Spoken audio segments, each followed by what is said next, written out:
Hi everyone, स्वागत है आप सभी का आज के इस वेरी इंपॉर्टेंट सेशन में। जैसा कि आप सबको पता है कि हम हमारे चैनल पर रीट एग्जामिनेशन के लिए प्रिपेयर कर रहे हैं और मैं आप लोगों के साथ में साइंस सब्जेक्ट को डील कर रही हूँ। वेरी इंपॉर्टेंट टॉपिक है। इससे पहले हम लोग केमिस्ट्री और हमारे बायोलॉजी वाला पोर्शन डिस्कस कर चुके हैं। फिजिक्स ऑलमोस्ट कंप्लीट है, एक या दो टॉपिक ही बचे हैं। तो उस बीच मुझे लगा कि नहीं, सौरमंडल वाले टॉपिक को पहले करवा दिया जाए। तो आज का हमारा टॉपिक होने वाला है सोलार सिस्टम। आपको पता है कि हम हमारे ये जो नोट्स है वो हमारा सोर्स जो है वो एनसीईआरटी की बुक्स होती है और आरबीएसई की। तो ये जो बुक है, ये जो टॉपिक है वो मैंने कंप्लीट एनसीईआरटी की क्लास 8 की बुक से और साथ ही साथ आरबीएसई की क्लास 9th की बुक से लिया है। और इसकी कंप्लीट पीडीएफ के लिए आप लोग मेरे टेलीग्राम ग्रुप को ज्वाइन कर सकते हैं। वहां पर आप लोगों को इसकी कंप्लीट पीडीएफ प्रोवाइड हो जाएगी। स्टार्ट करते हैं बिना किसी देरी के वीडियो को। और चैनल पर पहली बार आए तो प्लीज वीडियो को लाइक करके चैनल को सब्सक्राइब कर सकते हैं अगर हमारी ये क्लासेस आप लोगों को पसंद आ रही है तो। सबसे पहले हम लोग देखेंगे सूर्य के बारे में कि सूर्य के चारों ओर चक्कर लगाने वाले सभी खगोलीय पिंड व सूर्य स्वयं भी क्या होता है, सौर मंडल के सदस्य होते हैं। यानी कि सूरज के चारों ओर चक्कर लगाने वाले जितने भी पिंड है वो भी और सूर्य खुद भी, ये दो सभी क्या होते हैं, सौरमंडल के सदस्य होते हैं। सूर्य जो होता है वो सौरमंडल का सबसे महत्वपूर्ण सदस्य होता है। जब रात होती है तो आकाश में बहुत सारे ग्रह, असंख्य तारे, बहुत सारे पिंड दिखते हैं। इस समूह को हम लोग ब्रह्मांड कहते हैं। ब्रह्मांड का जन्म कैसे हुआ है? तो ब्रह्मांड का जन्म जो है वो बिग बैंग नामक घटना से हुआ है। बिग बैंग सिद्धांत क्या है? देखिए, बिग बैंग सिद्धांत जो है वो सबसे पहले जॉर्ज लेमेत्रे ने दिया था। बिग बैंग सिद्धांत के आधार पर संपूर्ण जो अंतरिक्ष है, पूरा का पूरा अंतरिक्ष, वो उच्च घनत्व और उच्च तापमान वाले एक बिंदु में ही समाहित है। यानी कि पूरा का पूरा जो अंतरिक्ष है वो एक ही घनत्व और एक ही तापमान वाले एक ही बिंदु में समाहित रहता है, जिसके कारण ब्रह्मांड जो है वो सभी दिशाओं में फैल रहा है। उसके बाद में ब्रह्मांड जो है वो ठंडा हुआ, तभी उप परमाणुवीय कणों की उत्पत्ति हुई और उप परमाणुवीय कणों से बाद में सरल परमाणु बनते गए। अब परमाणुओं से पहले प्रारंभिक तत्व, फिर हाइड्रोजन, फिर हीलियम, फिर लिथियम जैसे बादल बन गए। यानी धीरे धीरे धीमे धीमे जो है इस तरीके से वातावरण बनना शुरू हुआ। फिर क्या आता है, गुरुत्वीय बल के कारण ये बादल जो है वो संघनित हो गए तारों और आकाश गंगाओं में। यानी इसके बाद में गैलेक्सीज बनी, यानी आकाश गंगा बनी। और हमारी जो आकाश गंगा है वो कौन सी है? मिल्की वे आकाश गंगा। मिल्की वे यानी मंदाकिनी जो है वो सर्पिलाकार आकृति की है। अब हम लोग देख लेंगे, ये तो हो गया इसकी पूरी जो है स्टार्टिंग पॉइंट के स्टार्टिंग में ये सब कैसे बना, सारा अंतरिक्ष ब्रह्मांड वगैरह। अब हम लोग देखेंगे सूर्य, सन। यानी कि सूर्य जो होता है एक प्रकार का तारा है जो पृथ्वी के सबसे निकट होता है और सूर्य सौर मंडल का सबसे विशाल और भारी सदस्य होता है। सूर्य गैसों का भी एक विशाल गोला होता है, बहुत बड़ा होता है सूर्य। सूर्य जो होता है वो हाइड्रोजन हीलियम का बना हुआ होता है, जो ऊष्मा व गैस का प्रकाश का मुख्य स्रोत होता है। वह ऊष्मा मिलती है और साथ ही साथ हम लोगों को सूर्य से प्रकाश भी प्राप्त होता है। पृथ्वी पर जीवन के होने की संभावना सूर्य की ऊष्मा ही है। यानी पृथ्वी पर जो जीवन है ना, तो वो किसकी वजह से है? तो वो सूर्य के कारण ही है। अब हम आगे देख लेते हैं। इनके ब्रह्मांड में बहुत छोटे-छोटे विशाल, छोटे-छोटे और विशाल, यानी छोटे भी है, विशाल भी है, अति विशाल भी है, पिंड भी है और इन्हीं पिंडों को हम लोग क्या बोलते हैं? खगोलीय पिंड बोलते हैं। सूर्य, तारे, ग्रह, क्षुद्र ग्रह, उल्काएँ, धूमकेतु, आकाशगंगा, चंद्रमा, ये सभी क्या है? ये सभी के सभी खगोलीय पिंड है। जो स्वयं के प्रकाश से चमकते हैं उनको तारा कहते हैं और सूर्य भी एक प्रकार का तारा है। यानी कि जो खुद के प्रकाश से ही चमकते हैं उनको हम तारे कहते हैं और सूर्य भी एक प्रकार का तारा है। सूर्य के चारों ओर अंडाकार मार्ग में परिक्रमा करने वाले खगोलीय पिंडों से मिलकर मिलकर जो है वो सौर परिवार बनता है। यानी कि सूर्य के चारों ओर अंडाकार कक्षाओं में मार्ग में परिक्रमा करते हैं तो खगोलीय पिंड बन जाते हैं, जिनसे सौर परिवार बनता है। सौर परिवारों में ग्रह, उपग्रह, क्षुद्र ग्रह, धूमकेतु, उल्काएं और अन्य सभी कई पिंड आते हैं। सूर्य के अधिक गुरुत्वाकर्षण के कारण ये पिंड सूर्य की परिक्रमा करते हैं। यानी कि सूर्य के अंदर भी जो है वो गुरुत्वाकर्षण बल होता है, जिसके कारण ही ये सारे के सारे पिंड जो है वो सूर्य के चारों ओर परिक्रमा करते हैं। अब हम लोग आगे देखेंगे ग्रह क्या होता है। ग्रह जो होते हैं वो प्राकृतिक पिंड होते हैं। ग्रह सूर्य के चारों ओर चक्कर लगाते हैं और ग्रहों के पास में स्वयं का प्रकाश नहीं होता। देखिए, तारों के पास में खुद का प्रकाश होता है, लेकिन ग्रह ऐसे होते हैं जिनके पास में खुद का प्रकाश नहीं होता। वे सूर्य के प्रकाश को क्या कर देते हैं? जो ग्रह होते हैं, ग्रहों के पास में सूर्य का प्रकाश आता है तो सूर्य के प्रकाश को वो परावर्तित कर देते हैं और ये परावर्तित प्रकाश इनको आकाश में चमकदार बनाता है। ग्रहों की परिक्रमा करने वाले पिंड क्या कहलाते हैं? उपग्रह कहलाते हैं। सौर मंडल में कुल कुल कितने ग्रह हैं? सौर मंडल में कुछ 8 ग्रह है जो कि सूर्य के चारों ओर परिक्रमा करते हैं।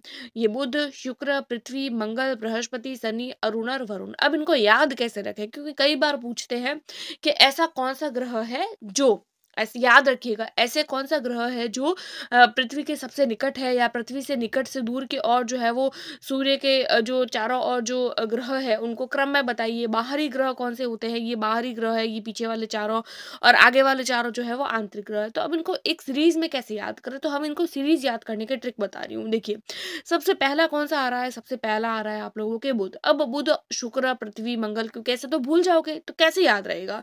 तो आप लोग इसको ऐसे याद कर सकते हो कि हम इंडिया के लोग हैं, आप लोग याद करने की ट्रिक मैं बता रही हूँ, है ना? आप लोगों को जस्ट इमेजिनेशन करना है साथ-साथ में, आप लोगों को अपने आप याद हो जाएगी। जस्ट इमेजिनेशन करते रहिए। मैं जो-जो बोल रही हूँ ना उसको इमेजिन करिए। हम इंडिया में रहते हैं और इंडिया में कोई भी काम हम लोग कहाँ से शुरू करते हैं, हमारे इंडिया में कोई भी काम हम गणपति जी यानी गणपति बाप्पा का नाम लेके करते हैं। तो गणपति बाप्पा का शुभ दिन होता है, कौन-सा होता है? गणपति बाप्पा का शुभ दिन होता है बुधवार, बुधवार हमेशा गणपति जी का, ठीक है? तो यानी सौर मंडल की शुरुआत कौन से जो है वो ग्रह से हो रही है? तो बुध से। अब आप लोग एक-एक करके छोड़ते जाइए, यानी एक-एक वार, बुधवार हो गया, जैसे बुधवार को कनेक्ट कर लो बुधवार और बुधवार के बाद में आप गुरु को छोड़ दो, गुरु के बाद में हो गया आप लोगों के शुक्र, शुक्र के बाद में शनि को छोड़ दिया, आ गया रवि। अब रविवार को पृथ्वी के लोग क्या करते हैं? घूमने जाते हैं ना, रविवार को छुट्टी होती है और पृथ्वी के लोग घूमने जाते हैं।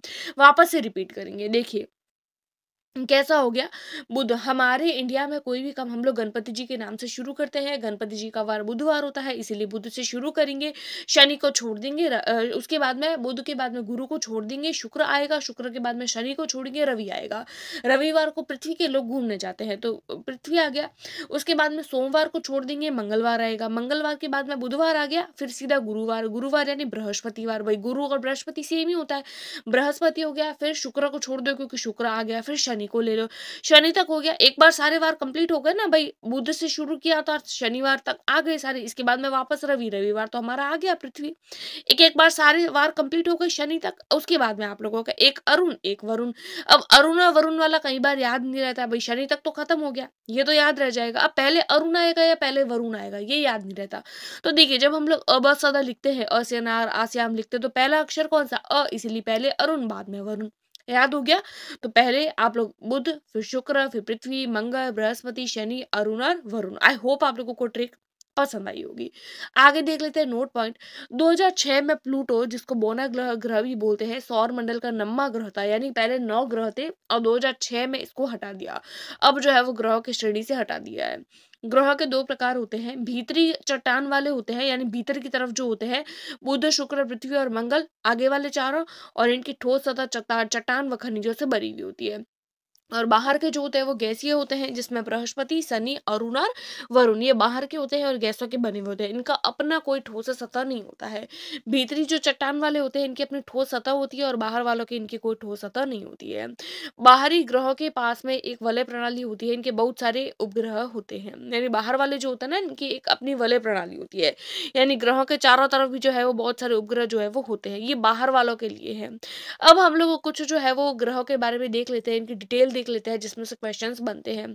सबसे पहला आ जाता है बुध, यानी मरकरी जिसको बोलते हैं, मर्क्यूरी बोलते हैं जिसको, सूर्य का सबसे निकटतम ग्रहण, इसका सब निकटतम ग्रह, इसका परिक्रमण काल सबसे कम होता है क्योंकि बहुत निकट है भाई, ये सूर्य है और ये इसके इतना पास है, तो क्या ये फटाफट फटाफट सूर्य के चक्कर नहीं लगाएगा? एक इतना दूर है तो उसको चक्कर लगाने में से टाइम लगेगा ना कंप्लीट करने में, और जो पास है तो परिक्रमण काल सबसे कम, या वायुमंडल स्थित नहीं है, सौर परिवार का सबसे छोटा है भाई, सबसे पहले आ रहा है वो सबसे छोटा होता है, स्कूल में बोलते हैं ना जो सबसे छोटा है वो लाइन में सबसे आगे रहो, तो सबसे छोटा है और सबसे पहले आ रहा है, इसका कोई भी उपग्रह नहीं है। यहाँ पर दिन अधिक गर्म होते हैं और रातें भी यहाँ पे कैसी होती है? बर्फीली होती है। सेकंड नंबर पे आ जाता है शुक्र, जिसको हम लोग वीनस के नाम से बोलते हैं, शुक्र यानी कि वीनस, यह पृथ्वी का सबसे निकटतम ग्रह है, सबसे पास का ग्रह है ये पृथ्वी का, है ना? सबसे पहले बुध, फिर आता है शुक्र और फिर पृथ्वी। तो पृथ्वी के सबसे पास में कौन-सा? शुक्र हो गया ना? सबसे नज़दीक होता है और इसके जो ज़्यादातर फीचर्स होते हैं वो भी पृथ्वी के जैसे ही होते हैं और ये सबसे चमकीला है। इसके जो फीचर्स हैं और ये पृथ्वी के पास में भी रहता है, इसलिए पृथ्वी की जुड़वा बहन होती है या पृथ्वी की बहन भी हम लोग इसको बोलते हैं। सिस्टर ऑफ अर्थ है शुक्र।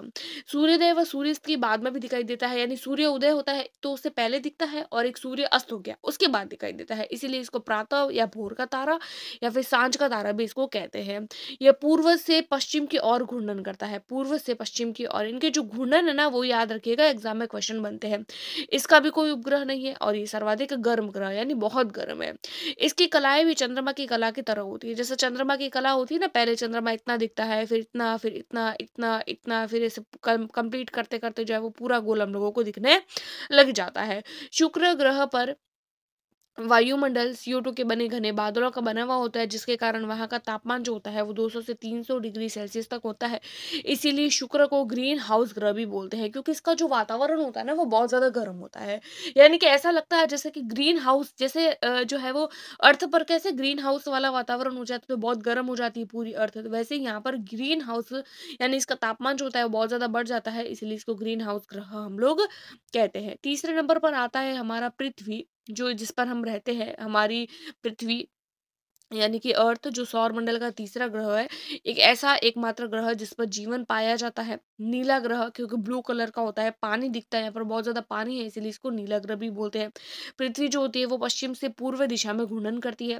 पृथ्वी की अक्षर रेखा 23.5 डिग्री होने के कारण यहाँ पर ऋतुएं बनती है। भाई ऋतु होता है ना, सर्दी ऋतु, गर्मी ऋतु, क्यों होता है ऐसा?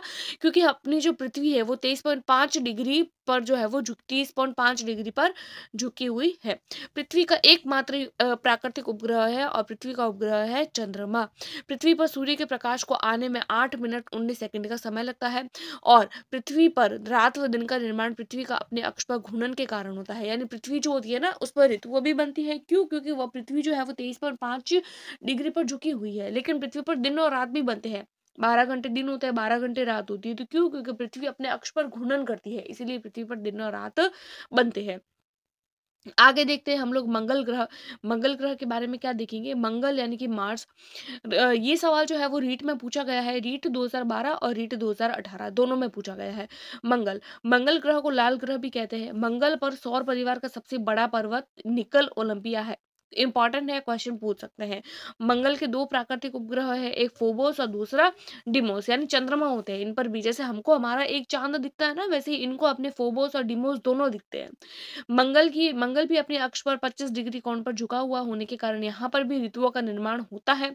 इसी वजह से, यानी ये जो है वो ये भी 25 डिग्री के कोण पर झुका हुआ है, इसके कारण यहाँ पर भी सर्दी गर्मी ऋतु वो सब आती है ना, ऋतुआं आती है। बस ऐसा है कि गर्मी होती है तो बहुत ज्यादा तापमान हो जाता है, तो इसीलिए यहाँ पर जो है वो आप लोगों के जीवन होने की संभावना को व्यक्त किया जा रहा है। कंफर्म नहीं हुआ है, लेकिन यहाँ पर है ऐसा। मंगल भी सूर्य के चारों ओर एक चक्कर 687 दिन में पूर्ण करता है, इसीलिए हमारे यहाँ पर एक वर्ष में यानी 365 दिन होते हैं, तो अगर मंगल पर जाएंगे तो वहां पर एक साल में 387 जो है वो दिन हो जाएंगे। मंगल पर जीवन की संभावना हम लोग व्यक्त कर सकते हैं, क्योंकि यहाँ का वातावरण जो है वो लगभग लगभग जो है वो हमारी अर्थ से मैच करता हुआ है।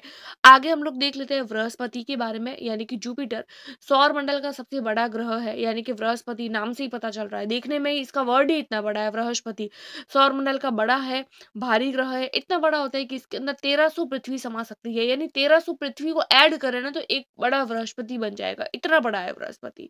यह एक इसका एक नियमित घूर्णन 10 घंटे से भी कम समय में पूरा हो जाता है। और इसका उपग्रह की संख्या जो है वो 67 उपग्रह, यानी जैसे अपने यहाँ पर एक चंद्रमा दिखता है ना, तो इसके यहाँ ऐसे के ऐसे 67 चंद्रमा। भाई ये है ही इतना बड़ा, तो इसके इतने तो चंद्रमा दिखने ही है। 1300 पृथ्वी जितना है तो 67 चंद्रमा तो होंगे ही ना इसके। गैनेमिड उपग्रह इसका सबसे विशाल चंद्रमा है, यानी सबसे बड़ा चंद्रमा कौन सा है? गैनीमिड। बृहस्पति का एक उपग्रह यूरोपा है, जहां पर पानी की संभावना है। यानी कि इसका एक चंद्रमा ऐसा है जो यूरोपा है और वहां पर पानी की संभावना है कि भाई वहां पर थोड़ा थोड़ा पानी हो सकता है। यह अपने अक्ष पर तीव्रतम गति करता है। इस पर सल्फ्यूरिक अम्ल के बादल पाए जाते हैं, इसलिए इसको पीला ग्रह भी बोलते हैं, क्योंकि इसका जो वातावरण है वो बिल्कुल पीला है। सूर्य के चारों तरफ एक चक्कर जो है 11.9 वर्षों में पूर्ण करता है। यानी कि जैसे यहाँ पर हमारा एक साल जो है वो एक साल 365 दिन का, मंगल पर एक साल 687 दिन का होता है, वैसे ही अगर हम लोग बृहस्पति पर चले जाएंगे तो वहां पर एक साल जो है वो 11.9 सालों में जाके पूरा होगा। ठीक है, तो 11.9 साल लगते हैं इसको अपना एक चक्कर कंप्लीट करने में। अब हम लोग आगे देख लेंगे सैटर्न यानी कि शनि। सबसे सुंदर ग्रह, बहुत ही ज्यादा सुंदर है, यह सुंदर ग्रहों की श्रेणी में आ जाता है। कौन सा? शनि। स से शनि, स से सुंदर।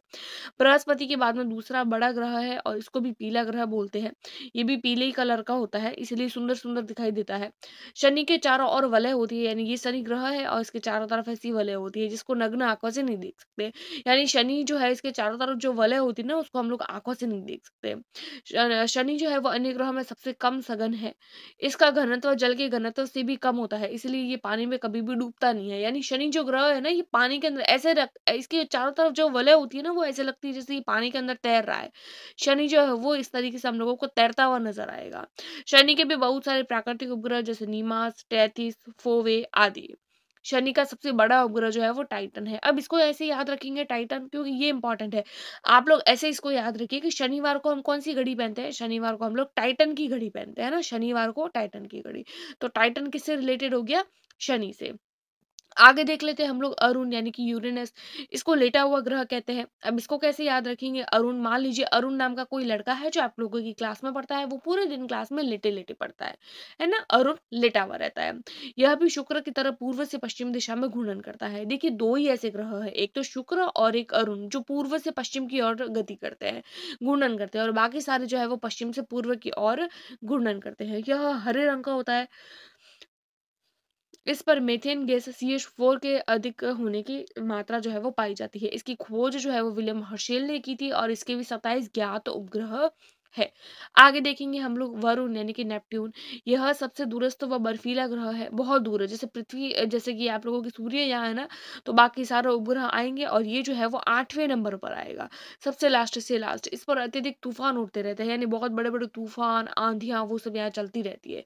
इसकी खोज जो है वो लेविरियर ने की थी। इसके कुल 13 उपग्रह है और टाइट्रोन सबसे विशाल उपग्रह यहाँ पर है।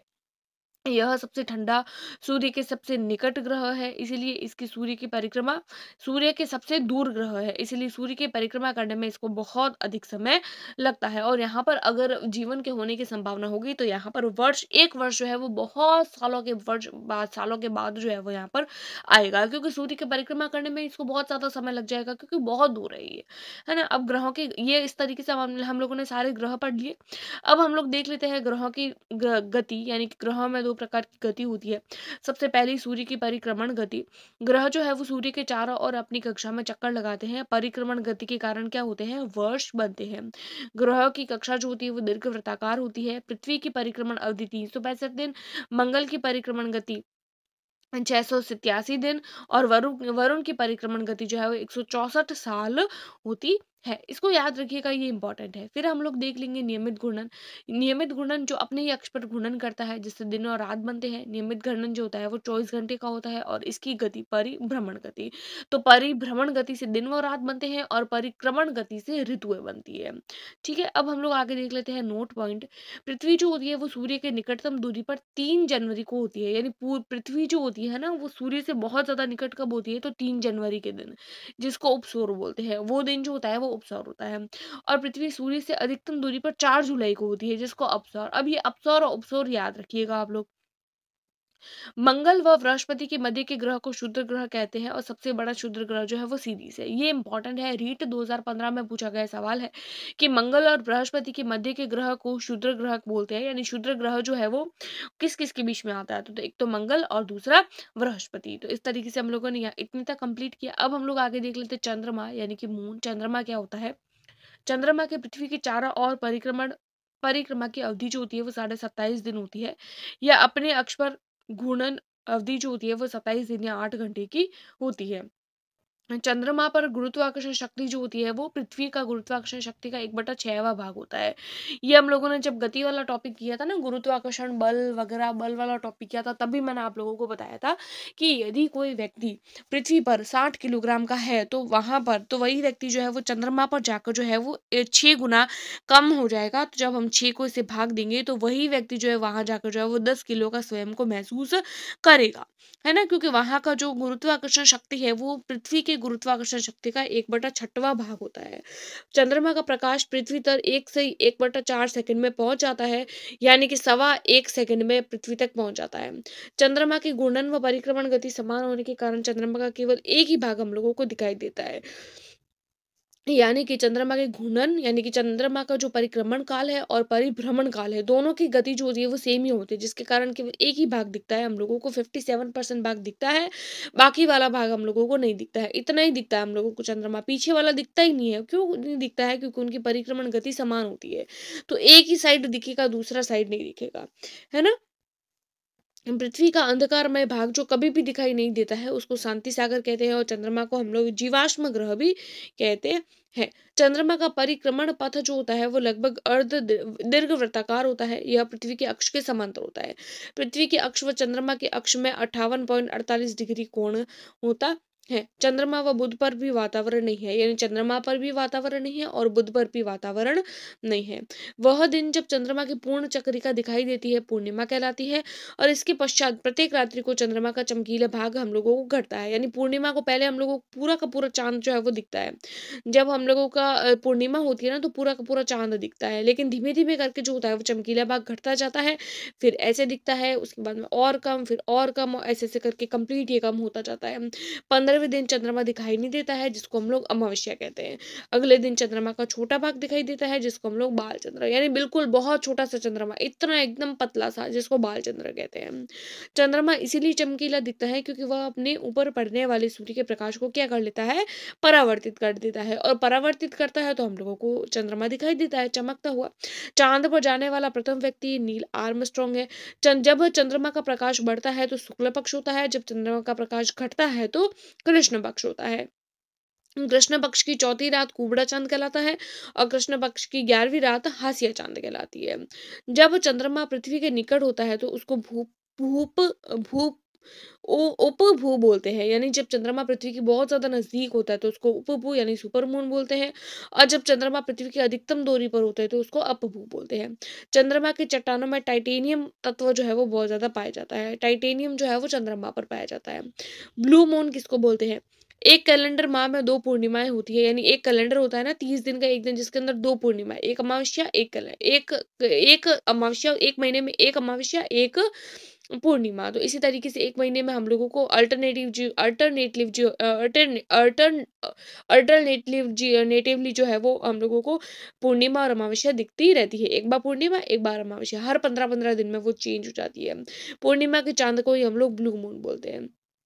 जब किसी एक वर्ष में दो या अधिक ब्लू मून होते हैं तो इसे ब्लू मून ईयर बोलते हैं, और 2018 में ब्लू मून ईयर था। अब हम लोग देखेंगे उल्का पिंड, या उल्का किसको बोलते हैं, जिसको हम लोग टूटता हुआ तारा भी बोलते हैं। कई बार आप लोगों ने, जब हम लोग छोटे थे तब भी बोलते थे कि जो देख देख लो टूटता हुआ तारा जब जाता है, और जब हम लोग जो है वो उसके ऊपर प्रेयर करते हैं तो हमारी पूरी हो जाती है कि भगवान जो है वो टूटते हुए तारे को भेजता है।